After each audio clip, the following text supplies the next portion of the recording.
Vegeta just killed Goku's mother. Goku Reborn Part 13. Previously on Goku Reborn, Goku talks to Grandpa Gohan to figure out what it really means to be the great sage equal to heaven.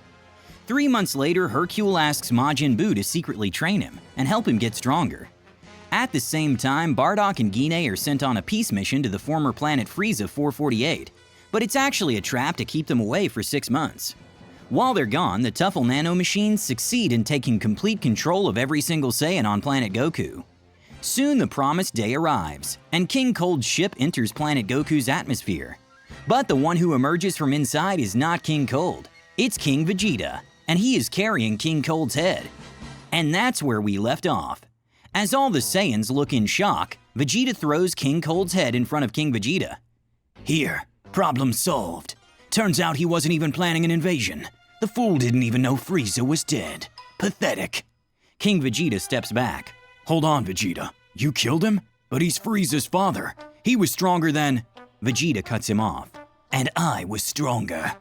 King Vegeta is still processing. "But how? A year ago you were just barely stronger than me. How'd you jump this far?" The other Saiyans don't say a word. They're standing there completely still, but also visibly shocked. Vegeta looks around and turns back to King Vegeta. "Stop pretending.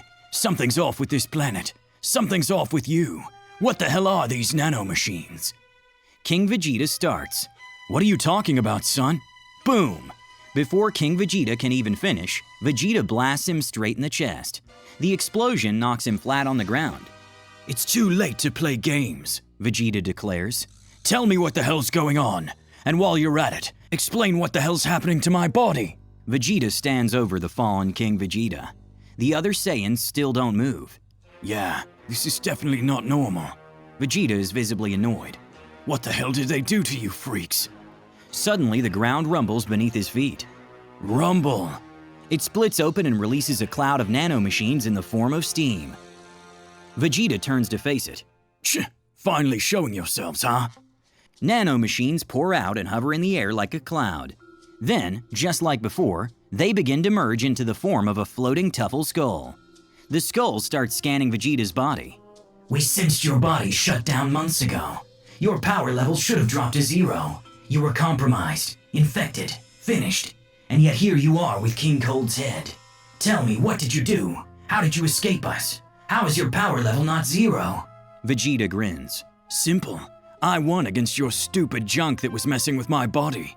And for the last 9 months, I've been constantly getting stronger at an unfathomable rate. I'm stronger than I was when I killed King Cold 4 months ago." "Yes, we just completed our analysis. Your power level is 300 million. You are strong enough to easily defeat Frieza and King Cold at the same time without breaking a sweat. It seems you somehow managed to force your individual Saiyan cells to transform into Super Saiyan. This restricted the nanomachines to the cells that were already dead and created a biological hack where every time you trained, your Saiyan cells got stronger and multiplied with each other. That is impressive. Saiyans truly are a disgustingly fascinating race." The skull laughs. "Shut up, nerd. Tell me what's your game here. How do I turn all these clowns back to how they were?" Vegeta asks. "First tell us, where is Agent Alpha?" the skull asks back. Vegeta replies, "By Alpha you must mean Raditz. He's fine, unless you count being in a medical pod with half his brain turned to jelly. That's what happens when you betray me." Hearing this, the skull laughs again. "You are outstanding. Let's see. Bardock and Gine will arrive back on this planet within an hour. We'll use you for the perfect, most cinematic setup. Your growth and evolution will have served us well, Prince. And from now on, we'll even call you by your name, Vegeta." "Bardock and Gine? Who the hell are those?" Vegeta has no idea. "They are Goku's parents. How did you fail to make the connection? Let us guess. You also don't know that Goku is Raditz's biological brother." Vegeta laughs because he thinks it's a joke. He pauses after laughing for a few seconds and goes, "Wait, for real?" The Tuffle skull hovers closer to Vegeta. "Indeed. That Saiyan called Son Goku has another name. He is Kakarot, the biological son of that low-class warrior Bardock and his mate Gine, and also the brother of that utterly useless Alpha you left to rot." Vegeta is beyond confused. "Just what the hell has been going on here? What is it that you bugs want?" The Tuffle skull lets out a dry, rattling sound. You are wrong, Prince Vegeta. We're not bugs. We're the will of the Tuffle people, the ones you and your kind exterminated from history. Now it's time for karmic retribution. Of course, the plan was different, but you can make things more interesting. We'll use you to force Son Goku into destroying the Saiyans. Talk all you want, but I've already won against your schemes. And if I did it once, I can do it again, Vegeta declares. You misunderstand. You forced your cells to evolve into Super Saiyan, yes, and that turned you into a time bomb of power that keeps growing. But what do you mean you burned us out of your body? That is not true. The skull responds. Vegeta's aura glitches for a moment. Lies! I've already burnt your pathetic junk out of my system. A fascinating hypothesis. But incorrect. When you first transformed, there were over 9,000 nanomachines for every single Super Saiyan cell in your body. Your Super Saiyan and Super Saiyan 2 states only managed to repel them because of what we call the tunnel effect. Much like quantum tunneling, your energy has created a temporary window, which allows your cells to push back against overwhelming odds. Your transformed ki acts like a high-voltage defense, an electric fence that holds the nanomachines at bay. It's a magnificent biological anomaly, and with your aura constantly jamming our control waves, we couldn't even monitor or assess your internal state. So, we assumed you were either dead or reduced to a hollow vegetable. Vegeta looks dumbfounded. What? What are you implying? Speak English! It's very simple, Prince. Your Saiyan cells evolved into Super Saiyan cells, and were able to fend off against the nanomachines that were trying to destroy them. But you never actually got rid of us. You haven't destroyed a single one. Your cells may have permanently evolved, but a Super Saiyan transformation isn't supposed to be a permanent state. You're at the verge of overload. When your body inevitably gives out from the constant stress of your uncontrolled power, and your ki output drops to zero, the moment you lose consciousness even for a second, there will be no energy to resist. The nanomachines will flood in, completely rewrite your very biology, and transform you into a Tuffle Saiyan hybrid. Your consciousness, everything that makes you Vegeta, will be permanently shut off. You will cease to exist. The skull declares this in a voice full of cold, cruel precision. Vegeta lets out a raw, desperate scream. No! I won't let you! I'll destroy every last one of you! Unfortunately, this scream finally leads to the overload. For over 9 months, Vegeta was constantly evolving at a rate beyond what his body could handle. He was able to reach a power level of 300 million at just age 18. The nanomachines knew he was at his breaking point, so they deliberately provoked him into raging one last time. And just like that, it's over. The insane power Vegeta held in for so long finally crashes in on itself. His 300 million power level starts dropping, while his life flashes before his eyes.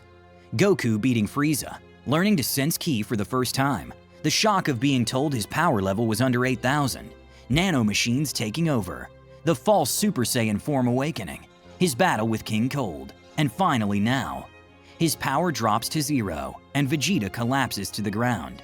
The Saiyans watch as it happens. Their souls can feel that something truly tragic just occurred. But of course all of them, including King Vegeta, are just puppets. It is done. The skull's voice echoes with cold satisfaction. The Saiyan consciousness is extinguished. The host is ready for reconstruction. The nanomachines immediately flood Vegeta's body and merge with the ones already inside the system. Then they fuse with Vegeta's Saiyan cells to rewrite his DNA. His body transforms. His hair grows longer, sharper, and turns gray, while the flickering false Super Saiyan aura still surrounds him. His muscles bulge unnaturally, his skin turns pale, and a faint glow shines from his closed eyes. And then a glowing red tattoo, shaped like the Tuffle emblem, burns into his forehead. The process is horrifyingly fast. It's an actual parody of Saiyan transformation. In mere seconds, the cloud disperses, and Vegeta is reborn as a Saiyan Tuffle hybrid entity. The skull laughs. You boasted of burning us out, Prince. So to forever symbolize your ultimate humiliation and our complete control, we shall call this grotesque new form Baby Vegeta. Baby Vegeta grins. Perfect. Now we'll wait until Goku, Gine, and Bardock are all also here. That's when the retribution begins. Glory to the Tuffles. 5 minutes pass. Nothing happens. Meanwhile, back on Earth, King Kai contacts Goku. Goku, today's the day of the invasion. Don't be late! I know, just let me know if anything goes wrong. I'll head over right away. Honestly, King Cold's kind of a pushover. I'll just tell him to back off, Goku says casually. He's out on Grandpa Gohan's farm with Piccolo. Yeah, but something's off, King Kai replies. It's been 9 months, and even though it's the Saiyan homeworld, I haven't sensed anything strange. I did notice King Cold's ship entering the solar system, but he hasn't landed. It's too quiet. Well, just let me know when something actually happens. Goku is chill. Now, what King Kai doesn't realize is that the Tuffle nanomachines had set up a special supernatural radio field around planet Goku. He has no idea what's going on. However, the same is not true for the nanomachines. Many of them are scattered on Earth. They overhear Goku replying to King Kai and immediately relay the message back to the nanomachines at planet Goku. It seems there was no need to send a Saiyan envoy. Well, I'll use the envoy for something better. But for now, we know that Goku will appear the moment something goes wrong. We just need to give him the signal, the Truffle Skull declares. They wait 5 more minutes and then remove the radio field, which completely exposes Planet Goku's true state to King Kai.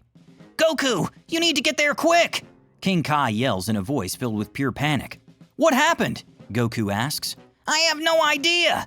King Kai is flabbergasted. He's truly terrified by the sudden surge of bizarre energy he's feeling. All right, I'll go, Goku replies and puts his hand on his forehead. Piccolo also puts a hand on his shoulder. The instant transmission happens. Meanwhile, 5 minutes ago on planet Goku, a light flashes in the sky. 2 attack balls land not far from the transformed baby Vegeta. Bardock and Gine step out. They are completely shocked by what's going on. The air is thick with strange malevolent energy, and all the Saiyans around them are standing unnaturally still. What are those bugs? Gine asks, as she looks at the cloud of Tuffle nanomachines forming the skull. She then notices Vegeta. And isn't that King Vegeta's kid? What happened to his hair? Bardock, on the other hand, is already sensing something far worse.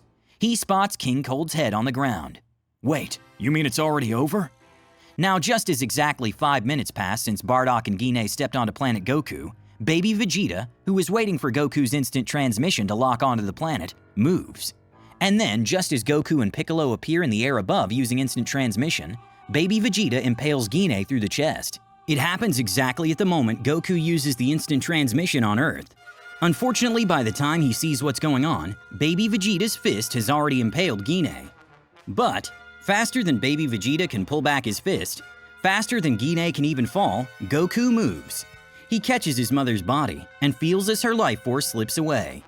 Gine's eyes meet his. As a single tear rolls down her cheek, she says her final words.